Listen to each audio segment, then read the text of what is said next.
समस्त पुरुष जाति को देवी संध्या के कारण मिला। यह श्राप जिसे पुरुष आज भी भुगत रहे हैं, एक समय की बात है। देवर्षि नारद भगवान शिव के दर्शन करने के उद्देश्य से कैलाश पर्वत पर जाते हैं। देवर्षि कहते हैं, हे प्रभु, आज मैं आपके पास यह जानने के लिए आया हूं, देवी संध्या कौन थी और उन्होंने समस्त पुरुष जाति को कौन सा श्राप दिया था। देवी संध्या के इस प्राचीन इतिहास को तुम ध्यानपूर्वक सुनो। इसका श्रवण करने मात्र से ही कोटि कोटि पाप क्षण भर में जलकर भस्म हो जाते हैं। देवर्षि कहते हैं, हे प्रभु, मैं इस कथा को ध्यान से पूरा अवश्य सुनूंगा। कृपा करके आप मुझसे वह कथा कहें। फिर भगवान शिव देवर्षि नारद को उस महान नारी संध्या की कथा सुनाना आरंभ करते हैं। हे नारद, जब सृष्टि का आरंभ हो रहा था, तब सृष्टि के रचयिता ब्रह्मा जी कमल के आसन पर विराजित होकर भगवान का ध्यान कर रहे थे। उसी समय उनके मन में सृष्टि का निर्माण करने की इच्छा जागृत हुई। तब सबसे पहले उनके मन से विचार करने पर एक त्रिभुवन सुंदरी कन्या का जन्म हुआ। वह कन्या अत्यंत सुंदर और मनमोहिनी थी। मन से उत्पन्न होने के कारण वह ब्रह्मा की मानस कन्या हुई। ब्रह्मा जी उस समय ध्यान कर रहे थे और ध्यान करते समय वह कन्या उत्पन्न हुई, इसलिए उसका नाम संध्या हुआ। जब ब्रह्मा जी ने उस अत्यंत सुंदर स्त्री की ओर देखा तो कुछ क्षणों के लिए ब्रह्मा जी का मन विचलित हो गया।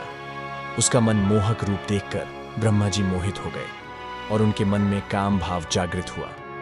ब्रह्मा जी की ऐसी कुपित दृष्टि पड़ते ही उस देवी का तेज नष्ट हो गया, जिससे वह देवी संध्या बहुत दुखी हुई और उस स्थान को छोड़कर चली गई।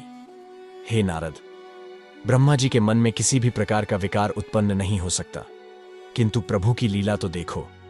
उन्होंने अपनी लीला दिखाने के लिए ब्रह्मा जी के मन में विकार डाल दिया। उसी विकार के कारण ब्रह्मा जी के मन में कुछ क्षणों के लिए काम का भाव उत्पन्न हो गया। प्रभु की ऐसी लीला रचने के पीछे समस्त मानव जाति का कल्याण छुपा हुआ था। इसलिए अब तुम प्रभु की इस विचित्र लीला को ध्यान से सुनो। ब्रह्मा जी के ऐसे व्यवहार से देवी संध्या अत्यंत दुखी होकर चंद्रभाग पर्वत पर ध्यान करने के लिए चली गई। वहां जाकर उसके मन में इस बात की चिंता सताने लगी कि मैं तपस्या किसकी करूं, किस भगवान की आराधना करूं। इसी विचार से वह पृथ्वीलोक पर बृहलोहित नाम के सरोवर के पास चली गई और वहीं पर खड़ी हो गई। फिर महर्षि वशिष्ठ उसी स्थान से गुजर रहे थे तो उन्होंने देवी संध्या को सरोवर के पास खड़ा हुआ देखा। देवी संध्या को अकेले उस स्थान पर देखकर महर्षि वशिष्ठ उसके पास चले गए और पूछने लगे, भद्रे, तुम कौन हो, किसकी पुत्री हो, इस भयंकर वन में किस लिए घूम रही हो? यदि कोई गोपनीय बात ना हो तो अवश्य तुम्हारा उद्देश्य बताओ। तब देवी संध्या ने उनके साथ जो हुआ वह बताया और कहा, हे मुनिवर, इस पर्वत पर तपस्या करने के उद्देश्य से आई हूं। कृपया आप मुझे बताइए, मैं किसकी तपस्या करूं? मुझे अब इस दोष से कौन मुक्ति दिलाएगा तथा तपस्या कैसे करनी चाहिए? कृपया मुझे उपदेश देकर अनुग्रहित कीजिए। संध्या की बात सुनकर महर्षि वशिष्ठ कहने लगे, हे देवी, तुम भगवान नारायण की तपस्या करो। ओम नमो नारायणाय नमः इस महामंत्र का जाप करो। जब तक भगवान के दर्शन ना हो तब तक इस मंत्र का जाप करती रहो। स्वच्छ वस्त्र पहनकर उत्साह और प्रेम के साथ इस नियम का पालन करो। मौन धारण करते हुए भगवान के नाम का जाप करो। तुम्हारी भक्ति से प्रपन्न होकर भगवान विष्णु तुम्हें अवश्य दर्शन देंगे। इस प्रकार से महर्षि वशिष्ठ देवी संध्या को उपदेश देकर वहां से चले गए। देवी संध्या को अब तपस्या का मार्ग मिल गया। उसने हर्ष की सीमा ना रही और वह बड़े आनंद के साथ श्रीहरि की तपस्या में लग गई। वह महर्षि के बताए हुए नियमों का पालन सावधानी से करने लगी। इस प्रकार सभी नियमों का पालन करते हुए देवी संध्या ने 4 युगों तक अपनी तपस्या चालू रखी। उसका व्रत तपस्या भगवान के प्रति श्रद्धा को देखकर सभी देवताओं को बड़ा आश्चर्य हुआ। भगवान विष्णु भी देवी संध्या की तपस्या से अत्यंत प्रसन्न हुए और फिर वे मनोहर चतुर्भुज रूप धारण करके उसके सामने प्रकट हुए और देवी संध्या से कहने लगे, हे देवी, उठ जाओ, मैं तुम्हारी भक्ति से अत्यंत प्रसन्न हूं। भगवान विष्णु की मनोहर छवि देखकर देवी संध्या शीघ्रता से खड़ी हो गई। भगवान का यह रूप सूर्य के समान तेजवान दिखाई पड़ रहा था। भगवान के ऐसे रूप को देखकर देवी संध्या स्तब्ध हो गई। उसे समझ नहीं आ रहा था कि वह क्या करे और क्या कहे। उसके मन में भगवान की स्तुति करने की अभिलाषा हुई, किंतु वह भगवान के उस रूप को देखकर कुछ भी बोल नहीं पा रही थी। फिर भगवान विष्णु ने देवी संध्या की मनोदशा को जान लिया और उसे दिव्य ज्ञान दृष्टि देते हुए दिव्य वाणी प्रदान की।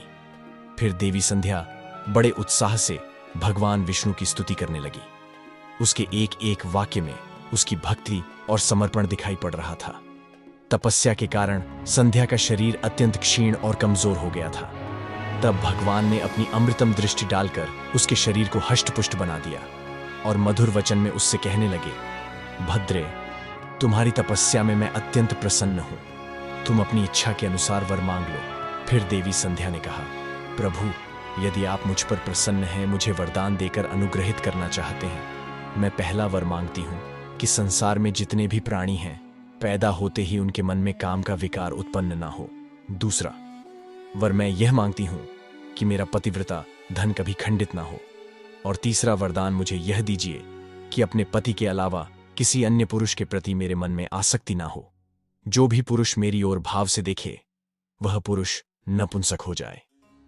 फिर भगवान विष्णु ने वरदान देते हुए कहा, कल्याणी, आज तुमने संसार के कल्याण के लिए उत्तम वर मांगा है, इसलिए आज से ही पैदा होने के बाद किसी भी प्राणी के काम वासना का भाव नहीं होगा। मनुष्य के शरीर की 4 अवस्थाएं होंगी, बाल्य, कोमर, यवन और जरा मनुष्य को कोमर अवस्था के अंत में ही काम भाव का उदय होगा। तुम्हारी इस तपस्या से आज मैंने यह मर्यादा स्थित कर दी है। संसार में कोई भी प्राणी पैदा होते ही काम भावना से युक्त नहीं होगा।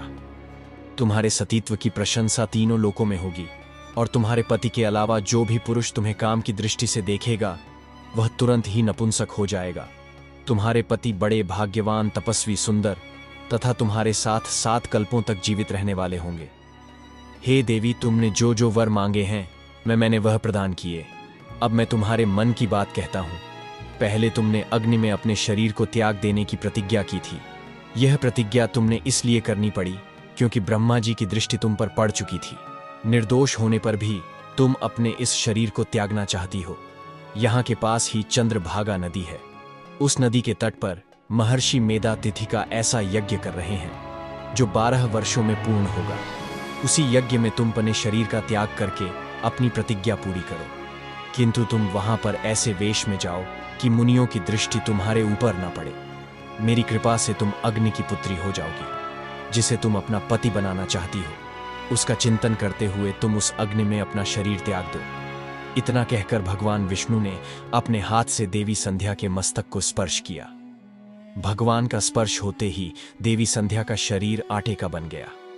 भगवान ने ऐसा इसलिए किया क्योंकि मुनियों का वह यज्ञ संसार के कल्याण के लिए हो रहा था और उस अग्नि में मांस न गिरे और अग्निदेव मांस भोजी न बन जाए। तदनंतर देवी अदृश्य होकर उस यज्ञ के स्थान पर गई। उस समय उसके मन में एक ही भावना थी।